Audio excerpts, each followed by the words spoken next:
The word refuge brings to my mind two words: Shraddha, steadfast faith, and Saburi, limitless patience.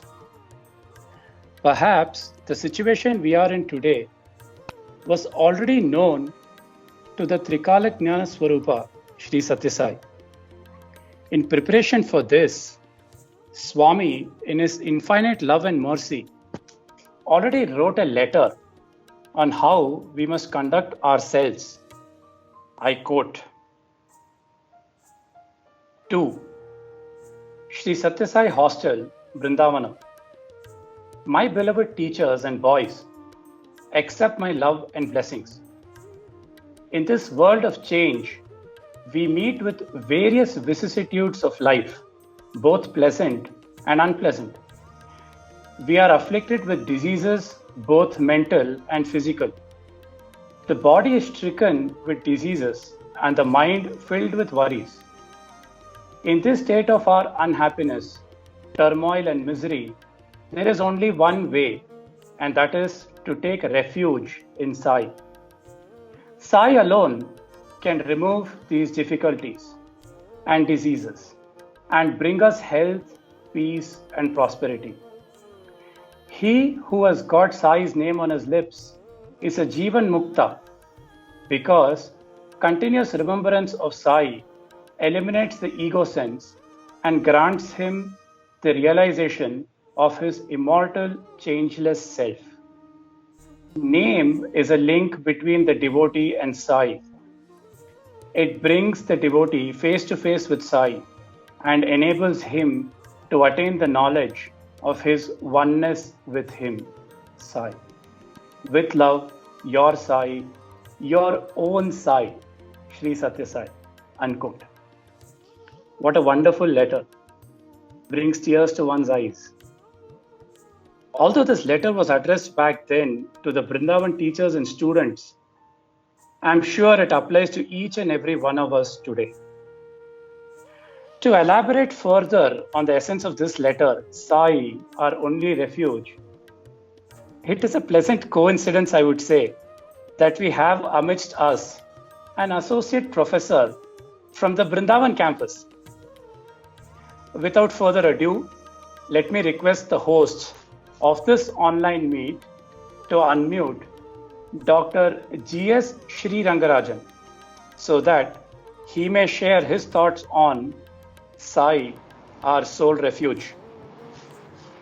As is customary these days, the professor has agreed to respond to a few queries we may have on this topic. I would request you to share them via the chat option enabled on this platform.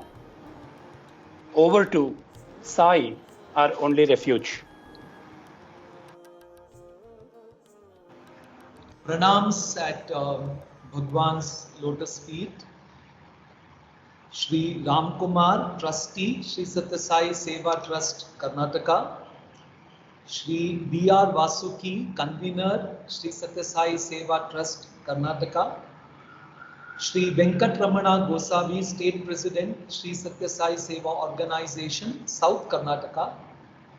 Shri Sai Chandrasekhar, District President, Sri Satya Sai Seva Organization, Bangalore South. Dr. Ashwat, Convener of Sai Gitanjali. All elders, brothers and sisters and my dear friends, Sai Ram to all of you. Permit me to share my screen. I have a few slides with me because it helps to see visuals as I speak. So kindly permit me to share my deck. So we have gathered here today, as Prajit rightly said, more than a celebration, it is an expression of gratitude on this very auspicious day, the 24th anniversary of Sai Gitanjali. And as also rightly pointed out, a building becomes a temple because of the blessings of Bhagwan and also the great seva that is carried out, the worship that is carried out by all the devotees who come to this wonderful holy place. It is so nice. In fact, on the screen I can see the altar of Sai Gitanjali, and I almost from the beginning I felt that though this is an online session, I literally felt I'm sitting there all alone in proximity to Bhagwan.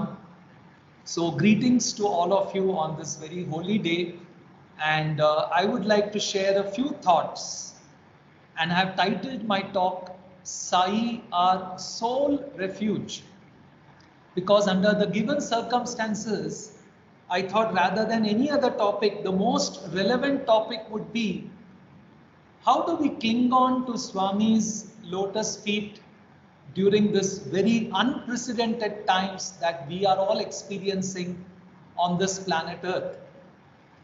So the best way would be to begin with Bhagwan's own words. So permit me to play a small video clip of Swami that actually sets the framework for my talk. And I have titled this as Never Forget God.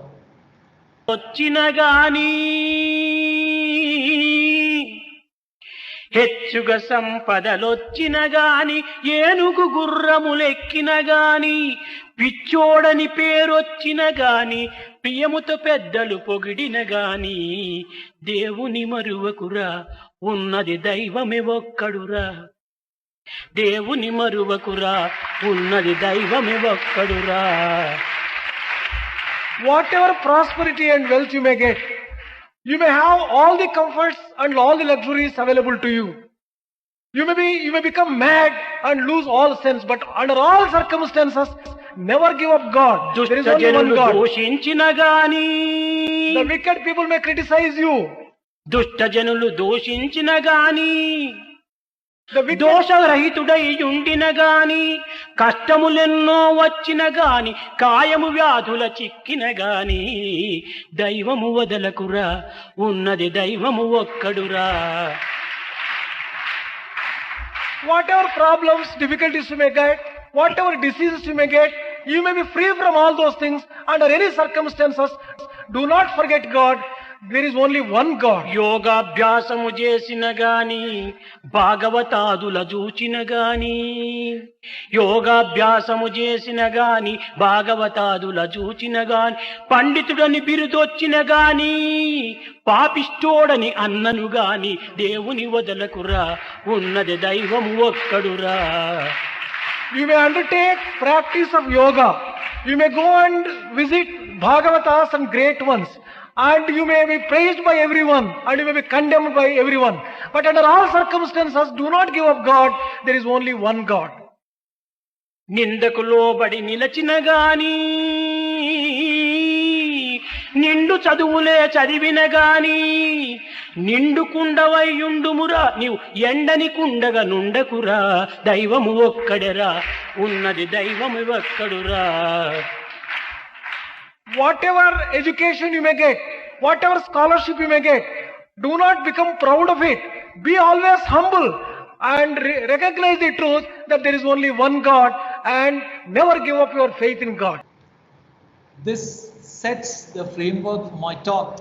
I'm sure if Bhagwan were to be delivering a discourse today, he would have added coronavirus vachinagani, mucormycosis vachinagani, devani maruvakuda. Don't forget Bhagwan.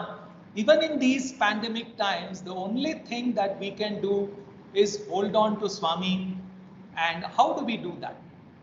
Going back to the story of Ramayana, Swami narrates a very beautiful incident. It seems once Rama, when he was on the exile, Rama, Sita, Lakshmana were moving through the forest, and what actually happened was Rama's leg fell on a frog that was there below. And this is all at a worldly level. Naturally, Rama did not know, though being divine, he knows everything. And then when they moved away, he suddenly realized his foot was putting so much pressure on that frog. And so he just lifted the frog in his hands, and Lord Rama asked the frog, "Why did you not call out to me?" And Swami says, the frog gave a very nice answer. He said, "Rama, If anything else troubles me in this world, I can call out to you, O Rama. But when Rama himself is giving me this pain, whom can I call out to? I mean, this is so akin to the situation today, because we know this whole pandemic, this whole corona is all under the control of Bhagwan alone. So Swami, whom do we call out to? And Lord Rama told the frog, at such times also you must call out to me only. Even if you feel I am giving you the pain, but yet you must call out to me, because I am the only one who can save you from this pain. So this is such a great lesson for us, even amidst all this pandemic, when things seem so hopeless, when people are losing their lives, when people are suffering, still we must remember this is all happening under the umbrella of Bhagwan's blessings and grace. And therefore we should never ever forget Swami. Lord Hanuman had a very special relationship with Swami. So I have taken a very nice verse of Lord Hanuman, which Swami narrates very often in his discourse, and I'm going to make this the structure of my talk. So what did Hanuman say? So once when Lord Rama asked Hanuman, what is your relationship with me? Swami says, this is what Hanuman said. Deha buddhaya tu dasosmi, jiva buddhaya tvam amshakaha, atma buddhaya tvame vahamiti, me nishchita matihi.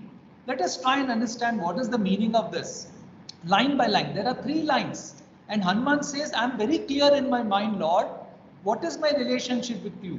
Deha buddhaya tu dasoham. If I think I am the body, then I am your servant. I am your instrument. The second line says, Jiva buddhaya tava amshakaha. If I think I am the mind, if I associate myself with the mind, then I am your spark. I am only your reflection. I am like your shadow. And Atma buddhaya tvamevahamiti. But honestly, if I associate myself with my true self, you and I and you are one. And Swami used to mention this many times in his discourses, that this is the way a devotee should really relate to Swami. At the body level, Swami, I am your servant. At the mind level, I am only your reflection. And at the Atmic level, where is the difference between you and me? So now I would like to take this as the structure of my talk, because at each of these levels, there is a duty, there is a responsibility, there is an obligation that every devotee of Bhagwan has to fulfill, especially during these pandemic times. So let us start with the first one. Deha buddhayatu dasoham. Swami, I cannot understand other things. I am this body, fine. Maybe I am in delusion, but as this body, I am your instrument. I am your servant. So what should I do? The answer lies in Swami himself. Shri Satya Sai. S. So what can we do? The first S is at the body level. We can do seva. So the first thing we can do at the body level is seva. What sort of seva should we do? Swami mentions very clearly, in life both are important. Manusya prayatnam and daivanugraham. You cannot sit down, we cannot sit down at our home and say, Swami will take care, Swami will take care. Many people, unfortunately, during the pandemic times do that, and they put the blame on Swami, but I think we should never do that. Swami would never ask us to ignore the rules of the land, the rules that have been laid down by the scientific world. Therefore, whatever needs to be done at a human level, we need to do. Social distancing, yes. Masking, yes. Vaccination, yes. But with all this, we must remember that all this will work only with Bhagwan's grace. So human effort and God's grace go with each other. We all know this very popular story of this cart man. You know, there was this village man who was going on a cart, and one wheel got stuck in the mud. He was a very great devotee of Hanuman. So he started praying intensely.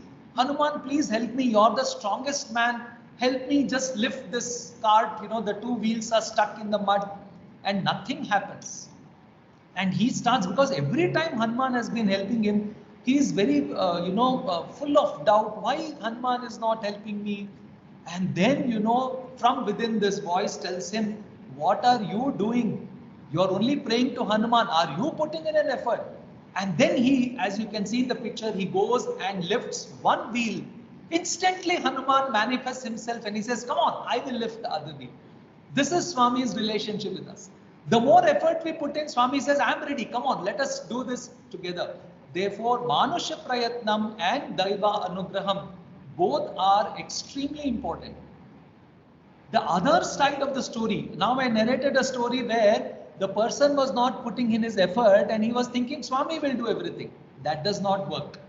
The other extreme is, I can do everything. Where is the need for Swami? We should not even get caught in this. Oh, vaccination alone will solve the problem. Oh, I know this doctor, I know this hospital. So even if there's an emergency, I will get a bed. That alone also will not solve the problem. Because if vaccination has to work, if medicines have to work, if corona should not infect you, for that also God's grace is required. So here's a very beautiful story. This is about Arjuna. We all know in the Swayamvara, before winning Draupadi's hand, there was a very unique challenge laid down, for the person who could win her hand. And what was that? There was a fish on a wheel, rotating wheel, right? And he was asked, you must shoot the eye of the fish. Not just that, not looking directly at the fish, but looking down in a bowl of water, looking at the reflection, you must be able to shoot the eye of the fish, which is continuously rotating. So we all know the story. Lord Krishna signals to Arjuna, come on Arjuna, you go, do it. Arjuna is very confident because after all, he was the best archer in the whole of Bharat. So he got up very confidently, and Krishna, this is again narrated by Swami, Krishna tells him, don't worry, my grace is there. And it seems Arjuna in his mind felt, Krishna, why should your grace even be required? This is like a cakewalk for me. I can just go and shoot the eye. Why do I even need your grace? And then for our benefit, Swami narrates the dialogue between them. Arjuna says, Krishna, I can do it. For these small things, why do I need your grace? Then Krishna tells him, Arjuna, you do what you are good at. I will do what I am good at. So Arjuna says, yeah, for me naturally archery is the best thing. I can shoot the eye exactly looking at it in the reflection. So what is it that I cannot do and you can do? Then Krishna smiles and tells Arjuna, you can do everything, no doubt. But what if the water in the bowl starts shaking? What if there is a breeze of air and there are ripples in the water? Then you cannot see the reflection properly. Who can still the water? I can still the water. So Krishna says, I will keep the water still. You shoot the arrow. This is how we have to work with Swami. Swami will say, I will do it. I am there with you. Now you go ahead and do your seva. It is with this sort of feeling in our mind, we should be doing all the seva that we can do today. If we are health workers, yes, at the front line, we can actually treat patients, we can help them, or we can help shifting them to the hospital. That is if we are doctors and nurses. What if we are not doctors and nurses? I'm seeing there are so many devotees coordinating the efforts of, trying to help somebody to get into a hospital, or arranging oxygen cylinders for somebody, arranging medicines for somebody. So there are so many ways in which seva can be done, not one or two or three. It is left to us. Whatever is possible, yatha shakti, but we must do seva. Our hearts have to cry out for our fellow being, because in this game we are not alone. It is Swami and all of us are fighting this challenge. Swami is with us, but we have to do seva. Paropakarartham idam shariram. Otherwise we will be left guilty. Why are we alive today? When so many people have left the planet Earth, we also could have left. But Swami has kept us here, means there is a purpose, and that purpose is service. We must serve. What happens when we serve? We attract the grace of God. Swami puts it very nicely. He says, see, my grace is always there. It's not that you have to, specially pray, Swami, please show your grace. Swami, please bestow your grace. He says, my grace is always there, but it is like the wind.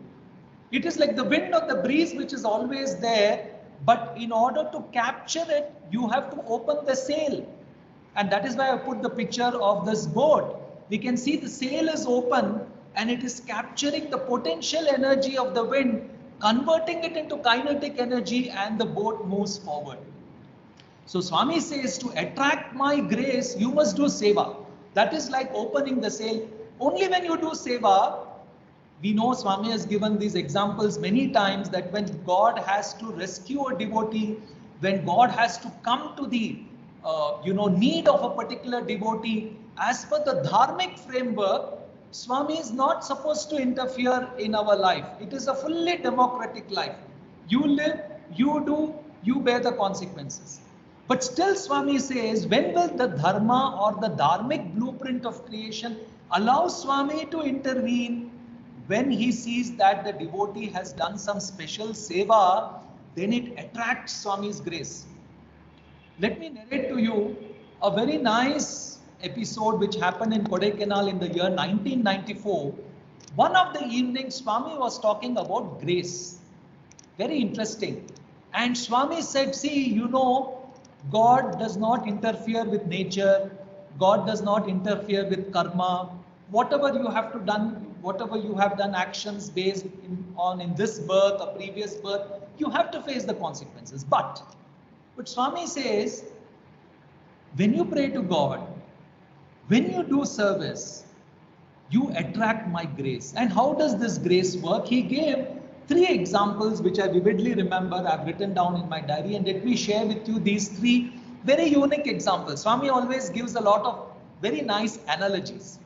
Swami said, do you know, when an operation has to be performed, the body is going to undergo a lot of trauma and pain. So what does the doctor do? The doctor calls the anesthesiologist and he gives chloroform. He gives chloroform to the patient so that the patient becomes unconscious.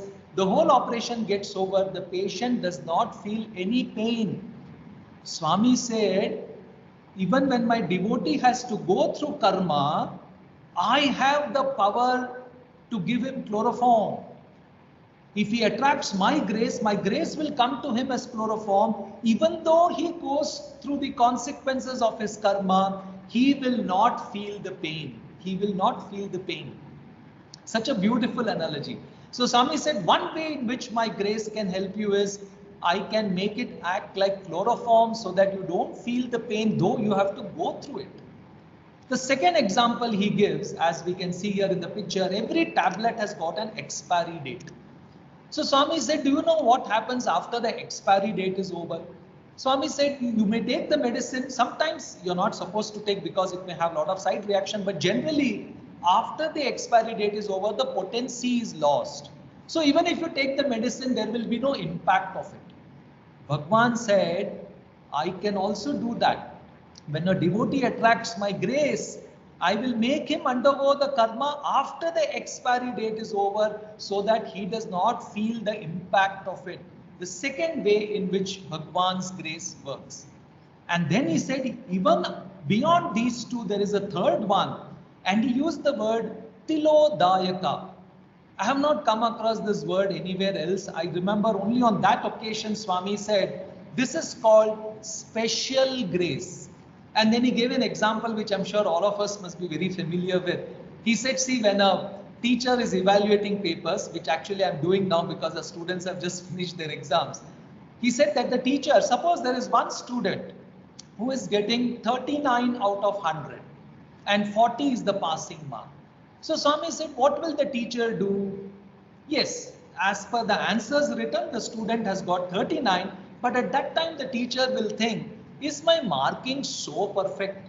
Is my marking so accurate? Can I not give him 1 mark more? So at that time the teacher will think, what sort of student is he? Has he been very devoted to Swami? Has he been very disciplined in the hostel? Has he been practicing all the integral education items which are there in Swami's college? Okay, if he's doing all that, very sincere boy, doing lot of service, helping all his classmates, then the teacher feels, hey, what is there in 1 mark? I will give 1 mark. Swami says, this is Tilodayaka. And Bhagwan is ready to give that to all of us, but he will see what has this devotee done? What seva has the devotee done? What worship has the devotee done? Therefore, it's very important not only for ourselves, but also to benefit others that we must engage in seva. Recently, there was this was shared by one of our alumnus brothers. He was feeling very sad about the pandemic situation. He was not a health worker, not a frontline worker, so he really did not know what to do. And he was feeling very guilty. Swami, so many people are doing so much of seva, but I'm not able to do anything. I'm just sitting at home. What can I do? I believe that night Swami came in his dream. This message has been floating around, many of you may know. And Swami said, chant Rudram. Chant Rudram.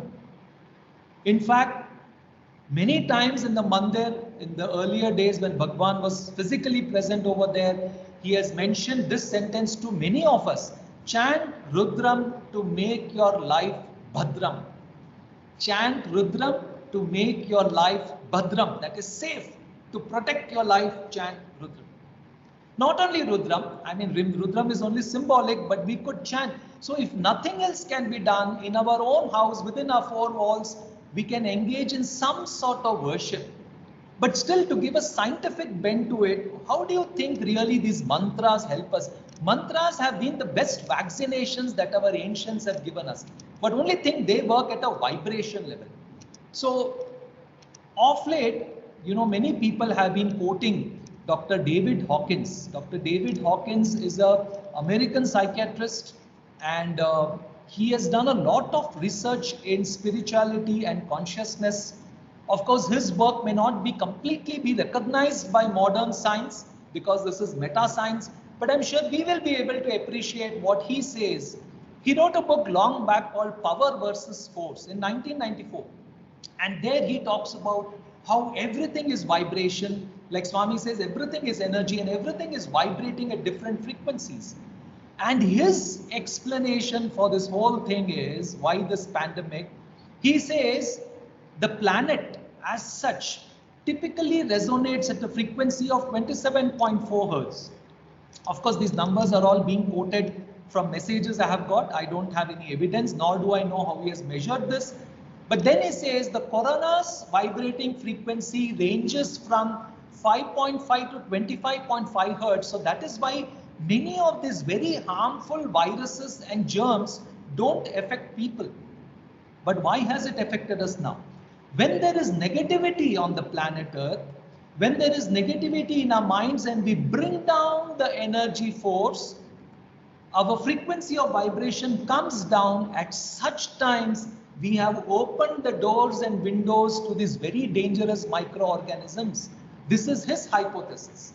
And therefore, he says, the only way you can actually insulate yourself, provide an immunity or a shield to yourself, apart from whatever the country asks us to do, whatever the doctors ask us to do, that is a must. At no point I'm saying we should not, we have to do that. Masking, social distancing, vaccination. But apart from that, if we chant Rudram, if we chant mantras, he says our frequency goes up as high as 150 to 300 Hertz. Far, far, far, far above what the coronavirus can withstand. They will get burnt away. How else can we explain the fact that in many families, some people get it, some people don't get it, some are not so careful, still they don't get it, some get it. Yes, to a great extent, science can explain. And every day we find a changing theory coming on the television. But one thing is our own positivity, our immunity. The more positive we are, the more immunity we are able to build, we will be able to overcome these viruses. So this is one thing we can do at the bodily level. So what are the things? As a body, we can do seva. Seva is to others, no doubt, but it can also be done to one's own self. We can protect ourselves by chanting Rudram, Vishnu Sahasranamam, Vedas, whatever it is, whatever type of worship we do, it's going to make us more positive. It's going to increase our vibration level, and we are going to build a Lakshman Rekha around our own house, around our apartment. And if all of us start doing this in the world, we would have built a Lakshman Rekha for the whole planet Earth, and that day the viruses will automatically come down. So all these are the initiatives we can take up at the body level, where it is about seva. Let us come to the second dimension. Jiva buddhaya tava amshakaha. Hanuman says that if I think or I associate myself with the mind, I am your reflection. So what is it we can do at the mind level? Again, going back to the same, Sri Satya Sai, the first S stands for seva, the second S stands for Shraddha, faith.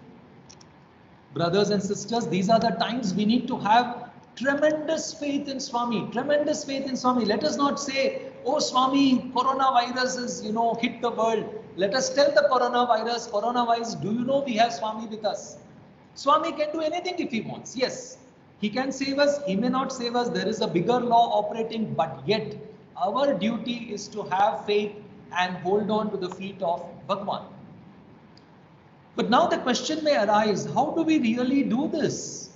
The corona is so frightening, and the moment you switch on the TV, they give you statistics, they give you numbers, so many people affected, so many people are going to be affected in the third wave, so many people dying, and all those scenes and all those videos and pictures they show us make our minds so negative. But that's the challenge. We have to be aware of what's going on around us, but we should not get frightened. Fear is the last thing. So how do we overcome this fear? Anoraniyan Mahato Mahiyan. Swami says, I am in the smallest of the small and I am in the biggest of the big. So honestly, Swami is there even in the coronavirus. In fact, in one discourse, if you recall, Swami had said, I am only Hiranyakashipu, I am only Ravana. Right? I am only Rama, I am only Ravana, I am in both of them, and all this is a whole big act going on this cosmic frame. So same way, Bhagwan is there even in the coronavirus. In that case, how do we avoid ourselves from getting frightened? How do we avoid this negative energy enveloping our minds? We can take a great lesson from our dear boy Prahalada. If you go back to the story of Prahalada, he had the same predicament. After, he had a big conversation with his father and his father got wild with him. We know the pillar broke open and Lord Narsimha came and he was in sheer terror. If you read the story and read the scriptures, it cannot be explained how that anger was, like the whole world was on the verge of getting burned, not just killing Hiranyaksha alone, Hiranyakashipu alone. The whole world was in a stage of getting burned and nothing was bringing down his anger. Goddess Lakshmi comes, everybody comes, Shiva comes, Brahma comes. They say, please cool down, please cool down. But the Lord doesn't cool down. Finally, it was the prayer of Prahalada which cooled the Lord down. And at that time, I believe, Lord Narsimha asked Prahalada, how were you able to withstand my terror? Like amidst all that, you were so calm. So Prahalada gives a very nice answer. He says, oh Lord, I never looked at your face at all because it was so terrifying. All the time, my focus was only on your feet. All the time, my focus was only on your feet, and your feet are so full of love and bliss. And that's how I remained so calm. I didn't look at your face at all. That's exactly what we have to do now, brothers and sisters. Let us not focus on all the fearful things that are happening. Let us be aware of it. But let us keep our mind very concentrated, very focused on Bhagwan's lotus feet. There is also this beautiful anecdote or an analogy that is often given in this context. When a fisherman throws a net to catch fishes, as you can see here, this is how he throws a net. Swami says, you know what happens to all the fishes? They get caught in the net. So Swami said, in one of the Chinnakathas, how do you think you can escape this net? Just go close to the feet of the fisherman, because the net is always thrown away from him, right? So if the fishes go close to the feet of the fisherman, they will never get caught in the fishing net. This is what we need to do now. Just go and cling on to Swami's lotus feet and keep praying to him morning to evening, Swami, Swami, Swami, Swami, Swami. All our fear of the corona will vanish. We will be full of positive vibrations, and we will develop extreme immunity that no virus can harm us, and that will allow us to do seva for even others. Let me share one or two experiences with you in this regard.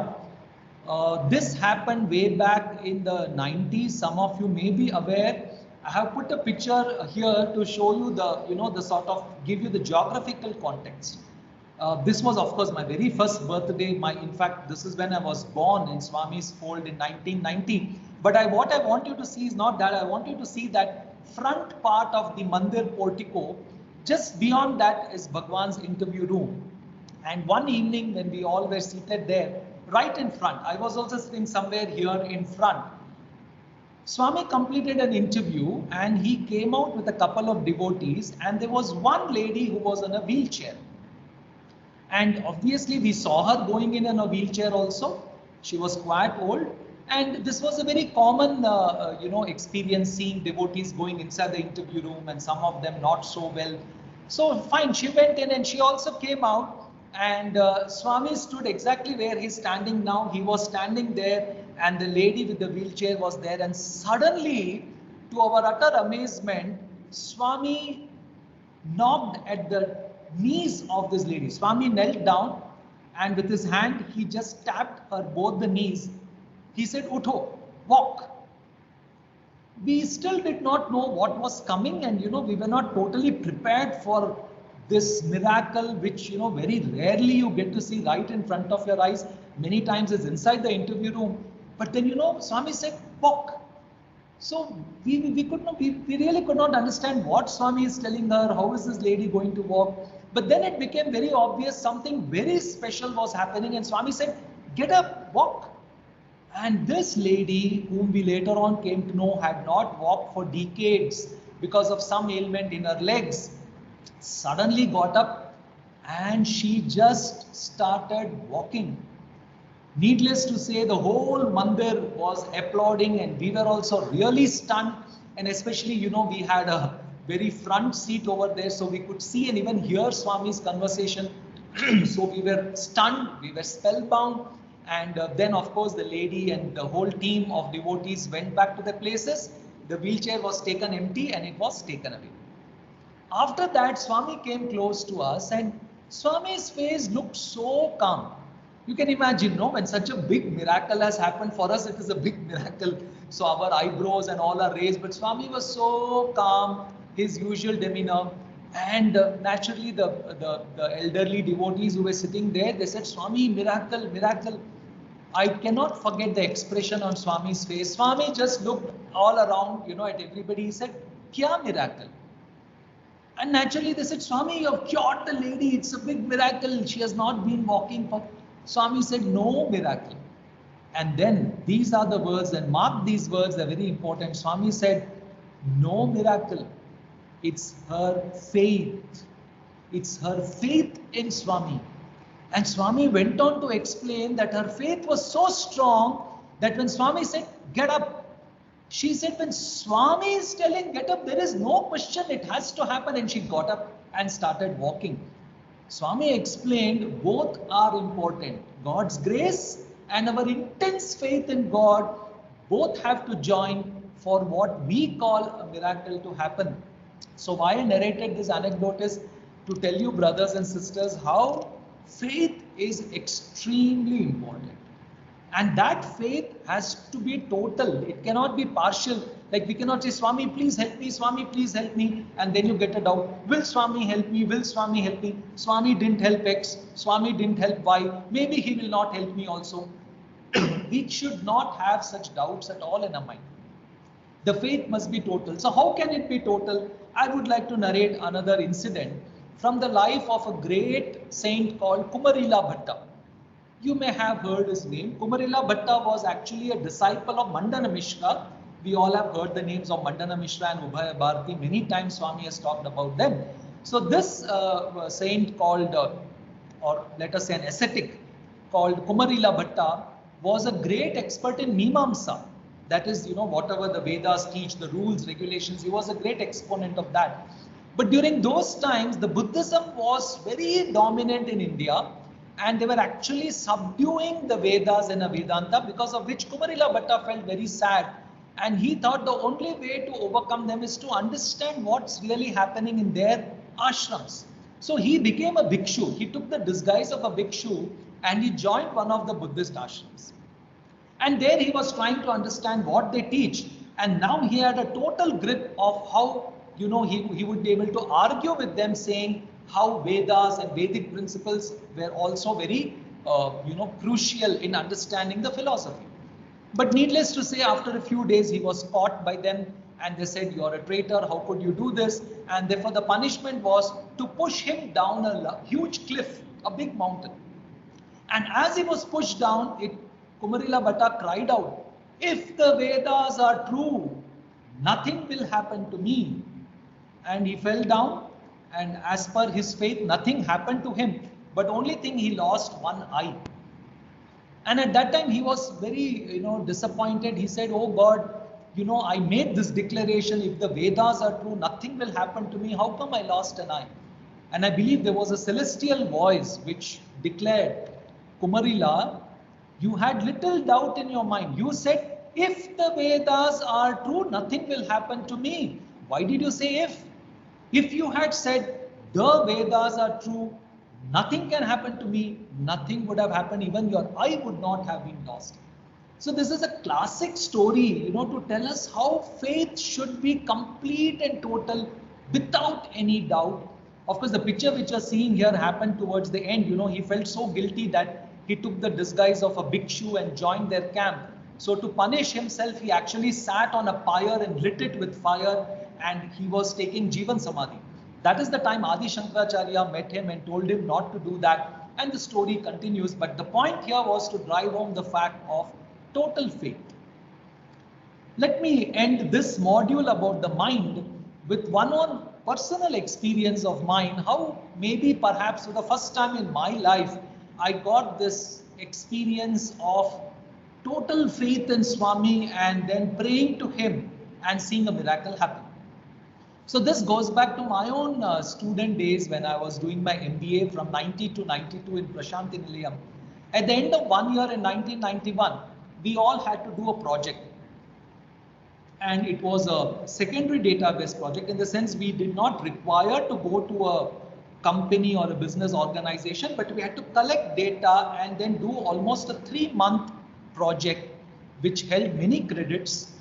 My guide was Professor U.S. Rao, a very senior faculty in the Department of Management. And we picked up a very interesting problem. This problem was simulation of a job shop. You're simulating a job shop and you're trying out various scheduling rules. Scheduling is, when the jobs come into a machine shop, in what sequence they should be done. Should it be first come, first serve, or last come, first serve? There are many such rules. Now, I was simulating this whole thing on a computer using a language which was very common in those days called Fortran. So my entire project was a computer-based project, and I spent hours and hours, doing all this coding.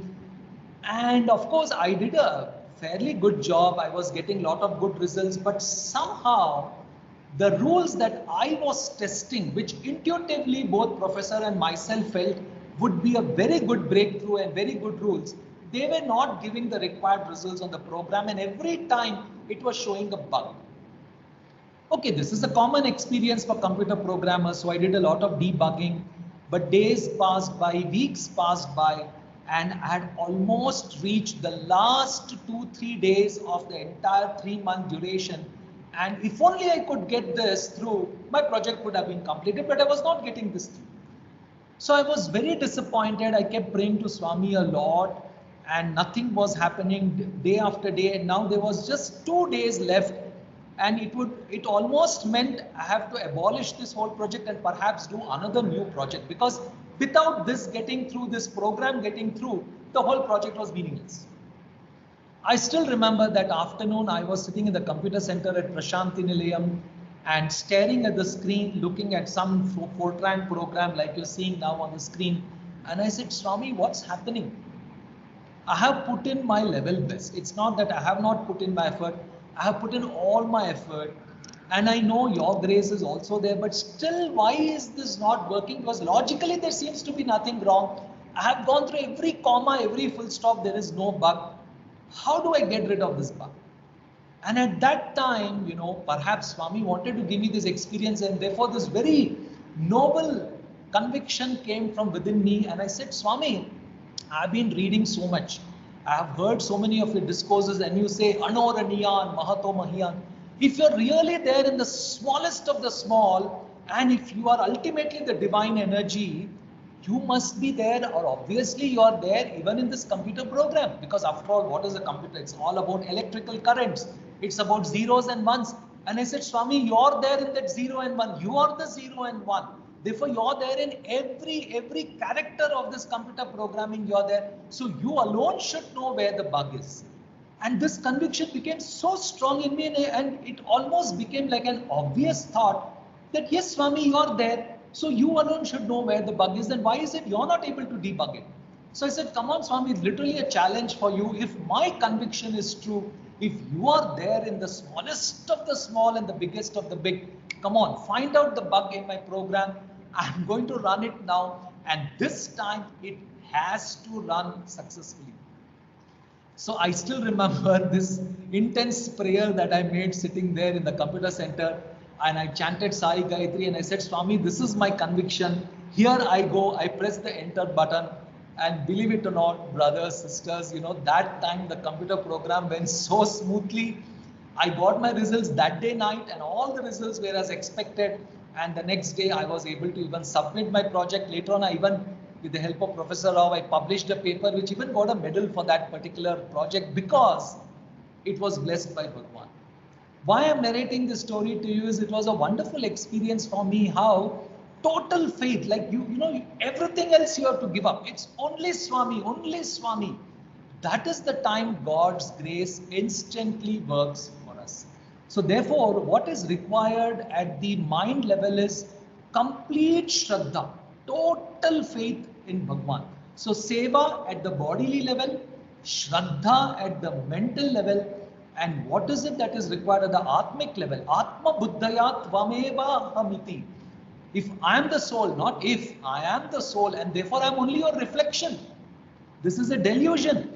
Temporarily, I think I am there in this world and I am Rangarajan and so is somebody else. But actually, we are you. Once we get over this delusion, there is no difference between you and me. So I and you are one. This is something Swami has always told us. So Sri Satya Sai, the first S stood for Seva, the second S for Shraddha. And what is this third S which is associated with the soul? Sharanagati. Total surrender, total surrender. Nothing else, Swami. It's only you who can save this world today. Doctors may do their bit, scientists may do their bit, vaccinations may be manufactured, all treatments may be given, great researchers may do research, whatever they may come up with. We ultimately know it's only you who can solve this problem. All of us should garner this sort of surrender to Swami, and we need to live in that state of surrender. Talking of surrender, the best story that comes to our mind, I'm sure you'll all agree, is Gajendra. And Swami has narrated the story so many times. I love hearing it from Swami's mouth. 2001 discourse, 2002 discourse, so many times Swami has narrated this. In fact, in the Brindavan campus auditorium, which is just adjacent to where I'm sitting, on one side is this beautiful picture of Gajendra Moksha. I think either in Brindavan or I think it's there even in Brindavan, even in Prashanti. So what is the story? Just a quick recap. Of course, there is a symbolism behind it. Gajendra is not just the elephant, but it is also the human being who is caught up in the quagmire of worldly attachments. But at a very gross level, yes, it was the elephant who was caught by this attachment called crocodile. And the elephant is, after all, strongest animal. It fights and fights, and I believe the fight goes on for years. That's why I said it is symbolic. It's symbolic of the human being who is continuously struggling amidst all these worldly attachments, pleasure, pain, difficulties, challenges, but yet we are not ready to surrender. Finally, Swami says, when the mind is totally exhausted, you're tired of the world, you're tired of the ups and downs of the world, you're tired of the ephemeral nature of the world, you're tired of the hollowness in the world, you're tired of this illusory nature of the world where there is nothing called permanent happiness or permanent peace of mind. Everything is temporary, it comes and goes. At that time, Swami says, a sense of surrender comes in our mind, Sharanagati. This is what happened to that elephant. Finally it said, oh Vishnu, please save me. Over, story is over. Now either I die or that's it, I'm going to leave it. No more fighting from my side. And the best part of this episode comes after this. I cannot narrate the Telugu poem that Swami narrates. You must listen to it from Swami's words. It seems, but I'll give you the English translation of it. Vishnu and Lakshmi are seated on Adishesha. And Vishnu is tense, waiting. Gajendra, will you call me? Will you call me? And the moment it seems Gajendra shouted, Vishnu, Vishnu just got up and he ran. And Lakshmi was stunned. She was feeling, oh my God, what's happening? Vishnu is running. The Angavastram is falling down. He's not even worried about it. And Lakshmi runs. And Swami says, Lakshmi ran and her hairs got unfolded. And she was trying to ask Vishnu, where are you going? But Vishnu was in no mood to even give an answer. Swami narrates all this to tell us. Of course, Potana does it very beautifully in the Bhagavatam. But Swami says, that is the impatience with which God is waiting to help us. But He's just waiting, will this devotee surrender to me? Will he have that state of Sharanagati? If he has, God will come running to our rescue. So we have to develop this sense of Sharanagati, which is embodied by Gajendra. And let me narrate again a very beautiful incident which happened here. This was during one of the Dashera. And there is a particular discourse, I'm sure it is available, you may have heard it. Swami was apparently very upset about things happening in the ashram. Devotees were not really focusing on Swami. And that whole discourse was what we call fireworks. Swami was very upset. He said, what is the use of staying in the ashram for so many years? If your mind is not on Swami, you may as well go out. And he was upset, apparently upset with everybody, the officials and the devotees and everybody. That evening, we all came back to the hostel. And about half an hour later, suddenly Professor Nenjundayar, who was then our controller of examinations, he came running to the hostel, I still remember. And he said, he told our warden, get all the teachers to the guest room. I want to share something very, very nice with you. He assembled all of us and he told us some marvelous things which I have noted down in my diary. But I will share with you two things. One is, after the discourse was over, as is the normal pattern, the controller, the vice chancellor, the registrar would go inside with Swami to the interview room and there would be some exchange of words. So after listening to Bhagwan that day, almost thundering with so much of apparent anger, Professor Nenjundayar took the courage and told Swami, Swami, today we saw your Rudra Rupa. In fact, many of us may refer even to the coronavirus as Swami's Rudra Rupa. And Swami, in fact, he was saying, Swami's expression became so angry with him. He said, hey, do you know what Rudra Rupa is? Swami said, you don't know. He said, if I assume the Rudra Rupa, this whole cosmos will just vanish. In 1 second, this whole creation will become null and void. He said, this is not Rudra Rupa. Then what is it? Swami said, this is love of Guru. Can you imagine? Swami said, this is the love of a Guru. If the Guru does not correct you, who will correct you? He went on to say, you must be very happy if your Guru is correcting you, if Swami is correcting you because he loves you. The day he stops correcting you, finished, your life comes to an end. He has given up on you. So it should never happen. So Swami turned it around and said, the reason why I, thundered in my discourse was because of my love for all of you. And the second part which he said, which is related to surrender, and you can see the picture here, Swami holding our hand. Swami said a very beautiful thing. Swami said, see, whether you know or not, because in your illusion you do not realize it, you and I are one. Swami said, both of us are going through this experience called the world. The difference is you are lost in it, but I am only a witness.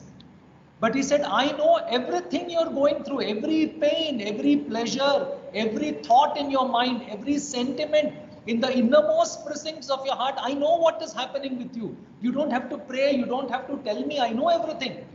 The difference is I'm a witness and you're experiencing all those things in the world. So Swami said, it is like you and me catching hands and walking on this journey. And Bhagwan said, how is it possible for me to help you? Because there is this rule of democracy. I have given you the democratic freedom. I have given you the freedom to enjoy this world. So once you have gone into it and got lost in it, I'm not supposed to help you. I can only, yes, give discourses, warn you, caution you in general, but this all is at a macro level. I can come as an avatar, right? I can give so much of spiritual message with the hope that you will listen to it and you will suddenly realize the truth and come out of this. But beyond that, I can't do unless, Swami said, unless you surrender to me and say, Swami, I am yours. Swami said, if you give me that permission, see, these are the words Swami uses. If the devotee gives me permission to take charge, then you know what? Of course, Swami didn't use these words, but I'm using the words. Swami will start doing micromanagement. Otherwise, it's only macromanagement. But if you surrender to Swami, Swami said, I'll do micromanagement. I will hold your hand. Everything in your life will be determined by me. I will be there every second by your side. But we need to give him that permission.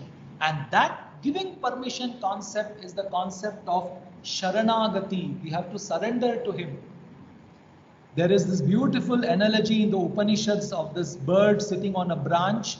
But of course, I'm giving a little different version of it. It seems one day one old man was sitting in a house and it was a very stormy evening, heavy rain, so much of thunder, lightning and winds. And there was this beautiful bird sitting on a branch and the bird was so calm. And then the man saw the storm was getting more and more fierce and the branch on which the bird was sitting was cracking. He could make out it was cracking slowly, crack, crack. And he knew that within the next few seconds, the branch is going to break and this bird is going to fall down. But yet he saw the bird was very calm, very peaceful. And he was wondering to himself, what is going to happen in a few seconds from now when the branch cracks? And then as he expected, it did happen. Within a few seconds, the branch cracked. And the moment the branch cracked, the bird opened its wings and flew away. Why? Because the bird was never dependent on the branch on which it was sitting. It was always dependent on the wings. So Swami says, in the same way, don't be dependent on the world. Don't be dependent on your doctor. Don't be dependent on your worldly guru.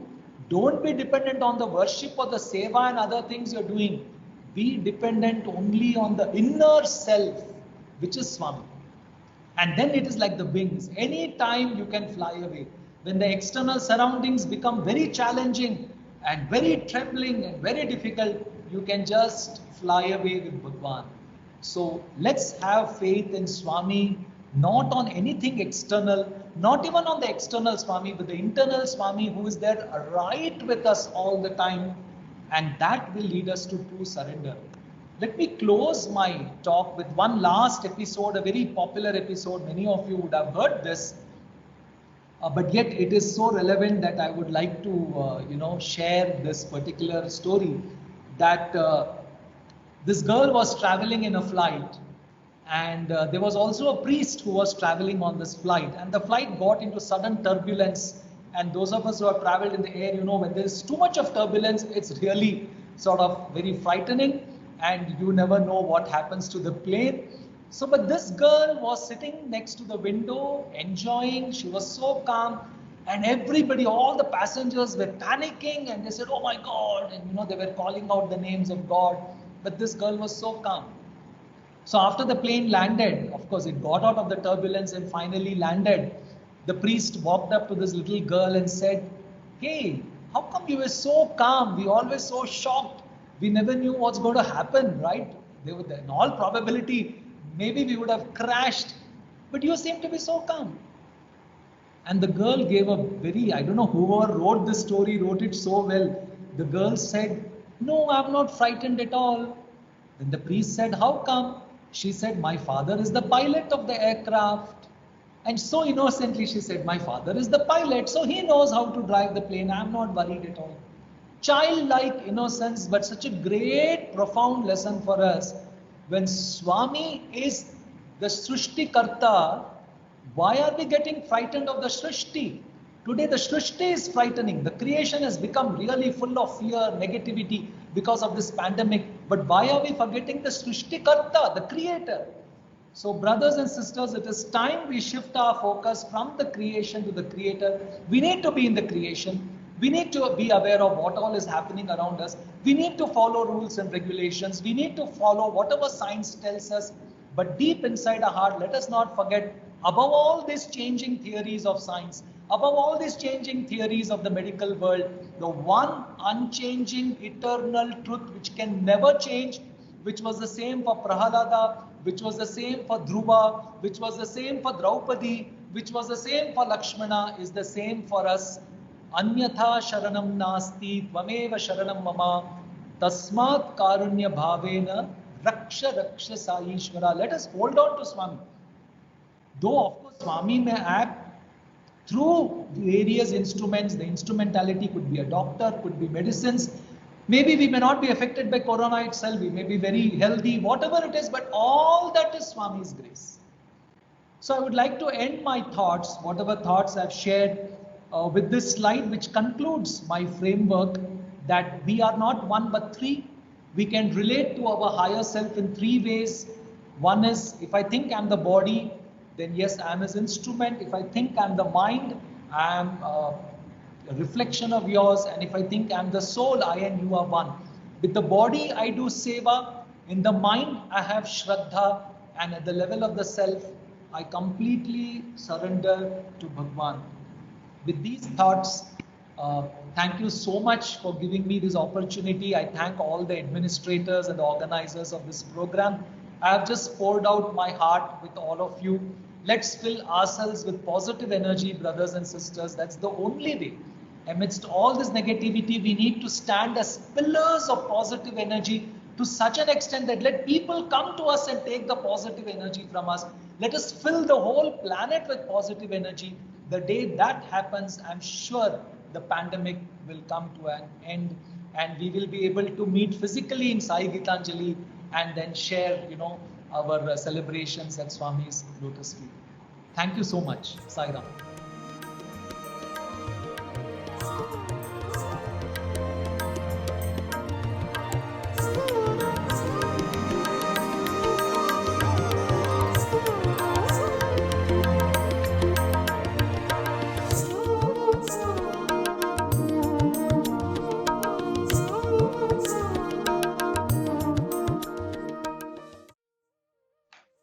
As I was going through the whole talk, being silent, trying to assimilate as much as what Sir was letting us know today, I was kind of trying to also juggle around and remind people if they have any questions. And we were just thinking, we have a professor today who's speaking and an extremely well-written presentation deck. Who could have questions?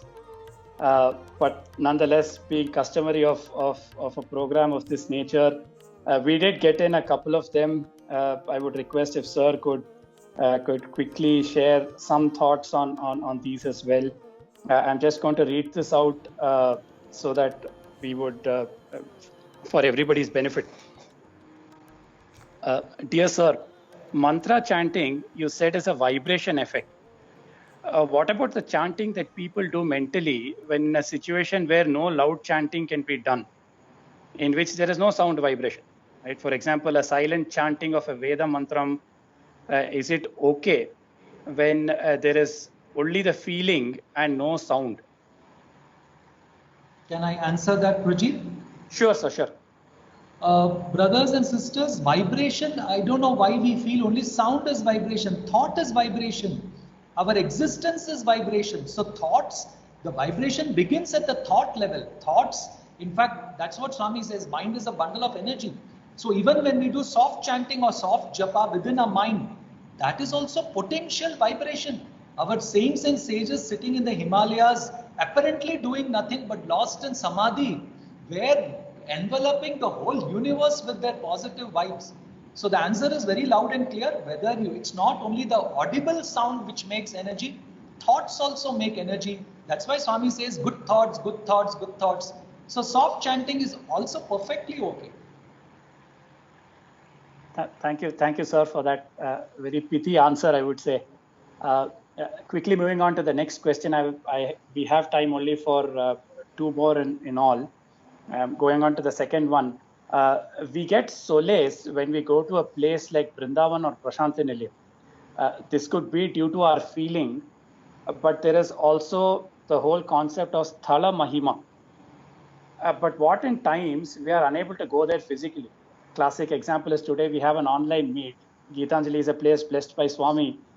What if you're not able to go there? Is the bhavana alone enough? But if you try to have the bhavana and the solace still doesn't come, what is it that we are missing? Is it the Sthala Mahima or is our bhavana less? Yeah, so the answer to this has been clearly given by Bhagwan. On numerous occasions he has told us that, see, today you're sitting in Prashanti Nilayam, you're seeing Swami giving darshan. Maybe years later, you may be somewhere else, you may not be in Prashanti Nilayam. And Swami would say, what is the best way to create that Sthala Mahima's power? You have to recall in your mind, close your eyes and just you run the whole video of Swami giving darshan. Or of course, if it is Sai Gitanjali, you going to Sai Gitanjali, sitting there and praying. And ultimately, the whole Mano Moolam Idam Jagat, the creation is just a manifestation of a mind. Right? How is it in the dream we create a whole universe for ourselves? So in the same way, if our thoughts are strong and if you can focus on Swami, you can make our own home a Brindavan, our own home a Prashanti Nilayam.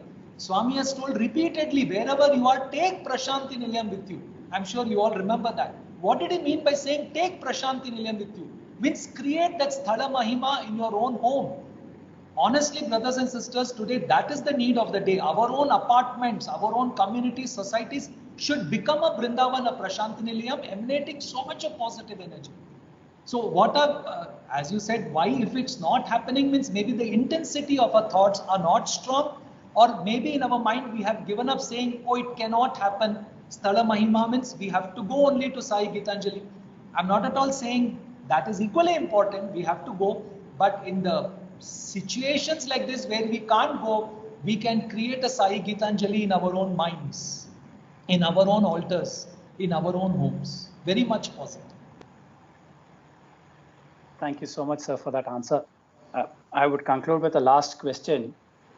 This is something that I had in my own mind during the course of the talk. We were speaking of the three different levels of how we can pray to Swami, one at the body level, one at the mind level in terms of having tremendous faith, and finally ultimate surrender or Sharanagati. I was just thinking, at what level can we call it a stop? So for example, I'm just relating back to the incident that you narrated, sir, about this lady sitting in the wheelchair for decades, right? So it's intense faith saying that there will be a day when Swami cures, right? Or maybe will give me by feedback. How would I know when to stop? Okay, so in the lady's case, it was easy to understand because Swami came out, made her walk, and she knew, yes, now I got what I wanted. But is there a time we stop? And how would we know that what we are praying for in terms of faith? So many people today pray for good health, a home or whatever, or wealth or family or whatever it is. So how do we know that we're praying for the right thing? And when do I know I should stop? Okay. To me, I feel it's a little amusing because there is no stopping here. You will start enjoying the process of praying itself so much. We have seen this with all the devotees, right? Swami may fulfill your wish, may not fulfill your wish, or there are hundreds of ways in which he can fulfill your wish. He may do something which you least expected. So there is nothing like stopping in this. Until the final goal of becoming one with him is achieved, there is no stopping. And you will actually enjoy this whole process of, praying to him and holding on to him. He gives enough opportunities for that also, right? Therefore, let us not really make it like a business deal saying, I am doing this for this, because then the whole spirit of love for God is lost. Honestly, when a mother loves her child, Yes, the mother will have expectations that one day the son will become big and take care of her. But every time her love is not tainted with that, a business deal saying, I'm loving my son or my daughter for this purpose. When a mother's love itself is so pure, Bhagwan's love is infinite. So therefore, when we say love for God is bhakti, the bhakti should not be tainted with business dealings. That I'm praying to you for this, I'm praying to you for that. Yes, at some level, in Gita also there is arthi, arthati, jignasu, jnani, it may be there, but then all that is limited love. We must try to transcend that, because once you transcend that, there is no stop. Love is a continuous journey. There is no stop. Until the wave merges in the ocean, there is no stop. We keep going, no breaks. Everywhere else break is required, but I think as far as love for God is concerned, no break is required. Wonderful, sir. Love for the sake of love. Yes. Brilliant. Just such a wonderful way to conclude your thoughts with these superb answers to these questions.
समस्तलोकाः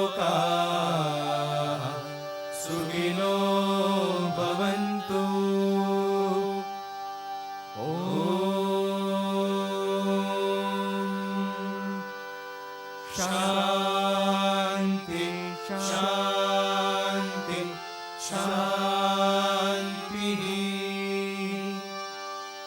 जय बोलो भगवान श्री सत्य साई